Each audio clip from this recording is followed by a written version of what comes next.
Dostlarının təlbiyi asasen Muhammedcan Raşidin ustazınınki "İzdiməng" degan şe'rini dikilmasi yaqıqıl çıxdım dostlar. Yani şu ustazımızınki qay şe'rini bekrak yaqtırısılar inkas sırayını yazıp koyunlar. Mening tavsiya qıvatqanim muşu Jambulninki "Amuz suyi". Ondaq bolsa şe'riq ketdik, bizni qo'llashni davomli unutib qolmaysizlar. Billi ahmas say suyi, saydın sadaqat izdiməng. Ay yirak asmandıdır, aydın sadaqat izdiməng. Kimmi aytqay benavadın bevapa chiqmaydi deb, zo'qi yo'qqa zo'qlanib, undan muhabbat izdiməng.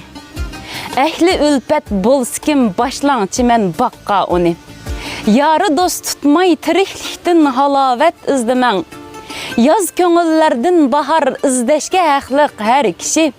Bolsumu asmandı kun, qishdan harorat izdiməng. Tan yaralmaq tas erur har kimdan nuqson shu sabab.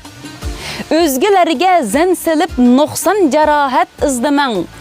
Adamiylikdek ulug'liq qaysi shan shuhrat da bor.